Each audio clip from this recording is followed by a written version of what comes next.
बच्चों, इस वीडियो को पीएम मेमोरियल पब्लिक स्कूल ने स्पॉन्सर किया है और इस वीडियो के माध्यम से हम लोग आज संज्ञा पढ़ेंगे। संज्ञा क्या होता है, ठीक है। तो संज्ञा की परिभाषित करते हैं, यानी किसी प्राणी, वस्तु, स्थान अथवा भाव के नाम को संज्ञा कहते हैं।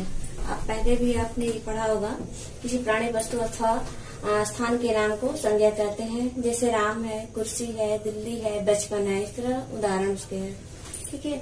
अब इसके बाद संज्ञा के भेद। संज्ञा के 5 भेद होते हैं। कितने भेद होते हैं? 5 भेद। पहला है व्यक्तिवाचक संज्ञा, दूसरा है जातिवाचक संज्ञा, तीसरा है भाववाचक संज्ञा, चौथा है समूहवाचक संज्ञा और 5वां है द्रव्यवाचक संज्ञा। इस प्रकार संज्ञा के 5 भेद होते हैं। अब हम पहले वाले भेद को पढ़ते हैं, व्यक्तिवाचक संज्ञा के। व्यक्तिवाचक संज्ञा होती क्या है, ठीक है। वह शब्द जिससे किसी विशेष व्यक्ति, वस्तु या स्थान का बोध हो, उसे व्यक्तिवाचक संज्ञा कहते हैं। वह शब्द जिससे किसी विशेष व्यक्ति, वस्तु अथवा स्थान का बोध हो, उसे व्यक्तिवाचक संज्ञा कहते हैं, यानी विशेष व्यक्ति। जैसे स्पर्श पुस्तक पढ़ रहा है, स्पर्श क्या हो गया? विशेष हो गया। स्पर्श पुस्तक पढ़ रहा है, तो स्पर्श यहाँ पर क्या होगा? व्यक्तिवाचक संज्ञा। महात्मा गांधी को राष्ट्रपिता भी कहते हैं। यहाँ देखिए, महात्मा गांधी विशेष व्यक्ति हो गए और यहाँ भी ये विशेष है, राष्ट्रपिता यानी विशेष व्यक्ति, तो ये भी क्या हो गया? व्यक्तिवाचक संज्ञा। सूर्य पूर्व में उदय होता है, तो सूर्य क्या है?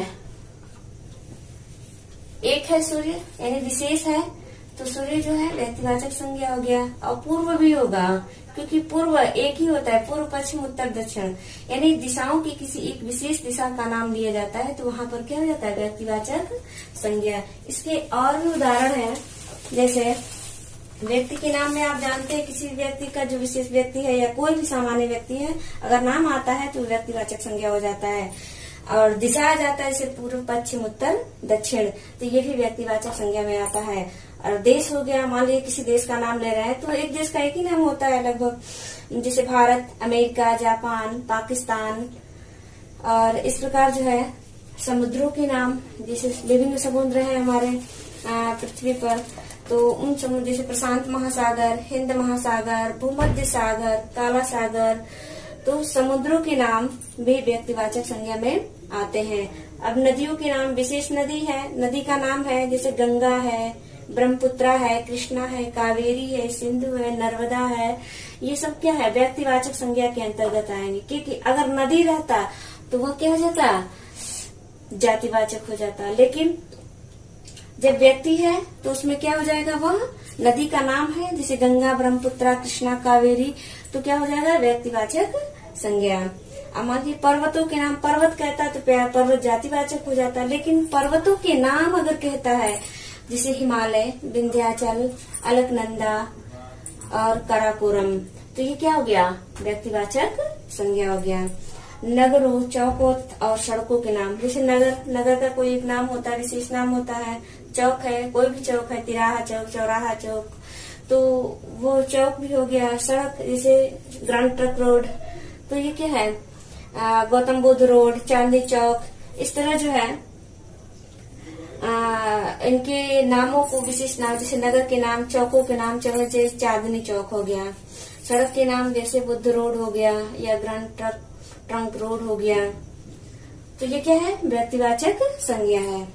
पुस्तकों और समाचार पत्रों के नाम, पुस्तक यानी कोई विशेष पुस्तक है, रामचरितमानस, तो विशेष नाम है उसका, तो रामचरितमानस हो गया, ऋग्वेद हो गया, धर्मयुग हो गया और हिंदुस्तान, इस तरह से हिंदुस्तान हो गया, दैनिक जागरण हो गया।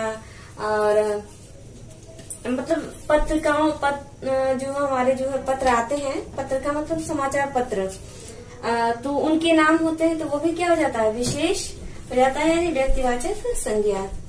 अब व्यक्तिवाचक संज्ञा में दिनों, महीनों के नाम भी आते हैं, जैसे दिन मंगल, बुध, बृहस्पति, शुक्र, शनि। महीनों के नाम जैसे जनवरी, फरवरी, मार्च, अप्रैल।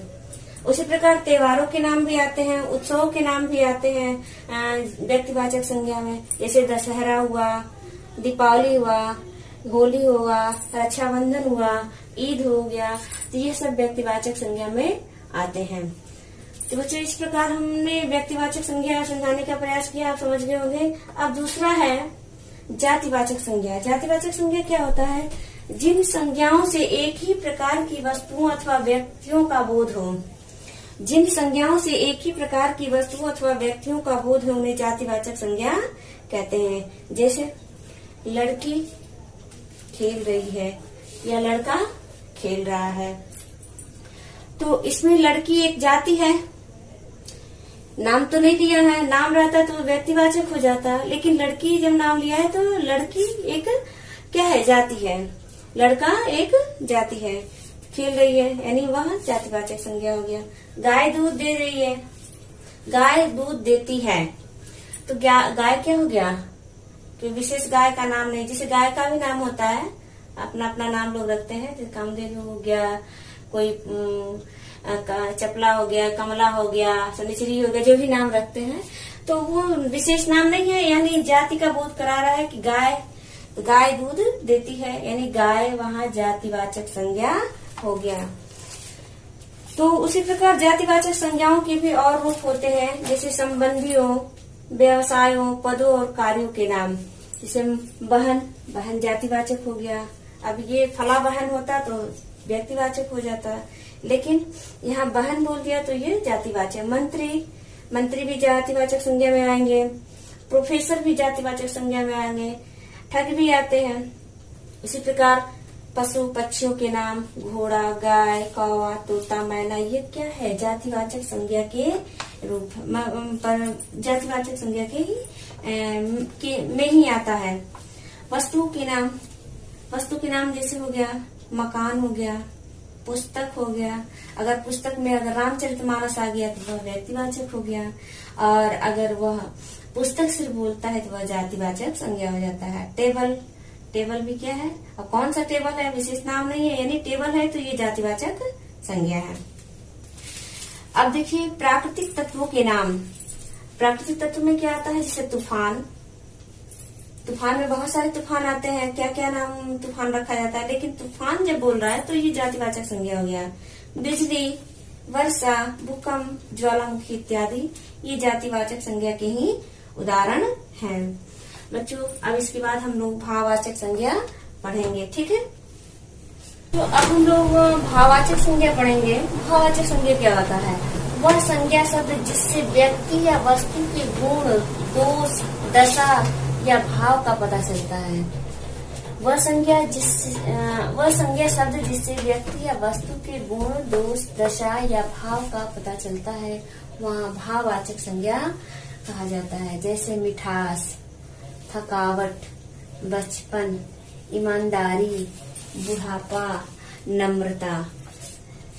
जैसे मान लीजिए गुण दोष है, तो गुण दोष में क्या होगा? अच्छाई, बुराई, ईमानदारी, ये गुण और दोष है। इस प्रकार जब अगर संज्ञा शब्द का प्रयोग होता है तो वहाँ पर क्या होगा? भाववाचक संज्ञा होगा। अब अवस्था है, अवस्था में आपका है अमीरी, गरीबी, बचपन, बुढ़ापा, ये क्या होगा? ये भाववाचक संज्ञा में आएगा। भाववाचक संज्ञा में क्या आएगा? अवस्था जैसे गरीबी, अमीरी, बचपन, बुढ़ापा इत्यादि।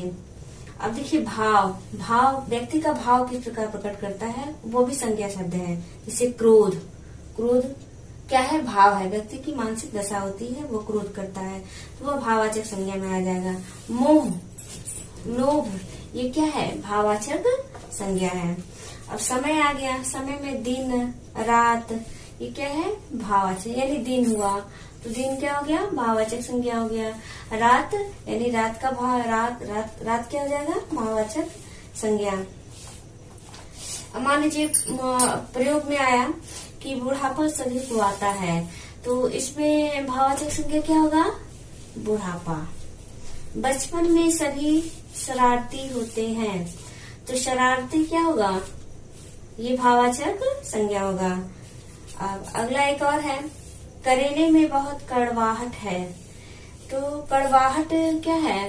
भाववाचक संज्ञा है।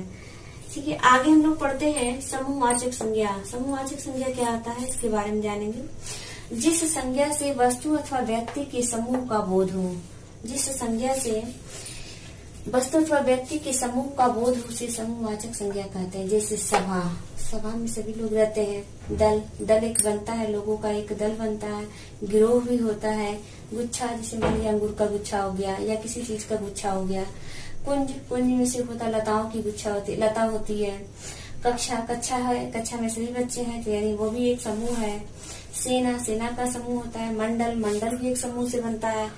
तो समूहवाचक संज्ञा में क्या क्या आता है? जैसे समूह हो गया, सेना हो गया, परिवार हो गया, कक्षा आ गया। तो इस प्रकार के शब्द जब हमें पद में दिखाई देंगे तो वहाँ पर कौन सी संज्ञा होगी? समूहवाचक संज्ञा। कौन सी संज्ञा होगी? समूहवाचक संज्ञा। इस प्रकार हम लोग आते हैं 5वीं पर, द्रव्यवाचक संज्ञा। द्रव्यवाचक संज्ञा में क्या होता है कि जिस संज्ञा से नाप तौल वाली वस्तु का बोध हो, जिस संज्ञा से नाप तौल वाली वस्तु का बोध हो उसे द्रव्यवाचक संज्ञा कहते हैं। इस संज्ञा का समानतः बहुवचन नहीं होता है। इसका समानतः क्या नहीं होता है? बहुवचन नहीं होता है। वह जिस रूप में रहता है उसी को ही हम लोग मानते हैं। जैसे लोहा है, लोहा का बहुवचन तो होगा नहीं, होगा नहीं होगा। सोना, सोना का भी बहुवचन है, यानी सोना द्रव्य है, इसका बहुवचन। सामान्यतः इन द्रव्यवाचक संज्ञा का बहुवचन होता ही नहीं है। तो द्रव्यवाचक संज्ञा में क्या आएगा? जितने धातु होंगे, धातु में से लोहा, सोना, चांदी। और तरल पदार्थ में जैसे दूध हो गया, पानी हो गया, तेल हो गया, तेजाब हो गया, ये तरल पदार्थ है। तो ये द्रव्यवाचक संज्ञा में होते हैं।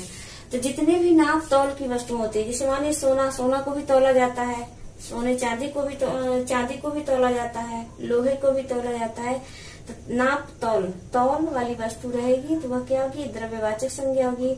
नाप यानी दूध, पानी, तेल, तेजाब वगैरह है, ये सब जितने भी तरल पदार्थ हैं जो जिसको हम नाप सकते हैं वह क्या हो जाएगा? द्रव्यवाचक संज्ञा। इस प्रकार संज्ञा को हमने पढ़ा, संज्ञा के भेद को पढ़ा। संज्ञा क्या होता है? किसी प्राणी, वस्तु अथवा अनुभाव के नाम को संज्ञा कहते हैं। जैसे राम, कुर्सी, दिल्ली, वस्तु। उसी तरह संज्ञा के 5 भेद होते हैं: व्यक्तिवाचक संज्ञा, जातिवाचक संज्ञा, भाववाचक संज्ञा, समूहवाचक संज्ञा और द्रव्यवाचक संज्ञा। व्यक्तिवाचक संज्ञा क्या होता है? व्यक्तिवाचक संज्ञा में वह सब जिससे किसी विशेष व्यक्ति, वस्तु, स्थान के नाम का बोध होता है, वह उसे व्यक्तिवाचक संज्ञा कहते हैं। जैसे किसी व्यक्ति, विशेष व्यक्ति है, जैसे जवाहरलाल नेहरू हो गए। देश हो गया भारत देश और अमेरिका हो गया। समुद्र है तो प्रशांत महासागर है या हिंद महासागर होगा। तो ये क्या है? व्यक्तिवाचक संज्ञा। जातिवाचक संज्ञा में क्या होता है कि जिन संज्ञाओं में एक ही प्रकार की वस्तु अथवा व्यक्तियों का बोध हो वहाँ जातिवाचक संज्ञा होता है। जैसे लड़की, गाय, घोड़ा, ये क्या है? जातिवाचक संज्ञा है। तोता, मैना, घड़ी, कुर्सी, ये क्या है? जातिवाचक संज्ञा है। इसके बाद हम लोग भाववाचक संज्ञा पढ़ेंगे।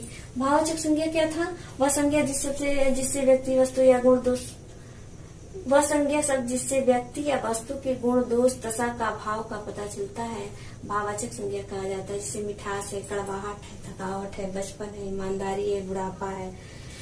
समूहवाचक जिस संज्ञा में वस्तु अथवा व्यक्ति के समूह का बोध उसे समूहवाचक संज्ञा कहते हैं। जैसे सभा, दल, गिरोह, गुच्छा, कुंज, कक्षा, सेना, मंडल, परिवार इत्यादि समूहवाचक हो गया।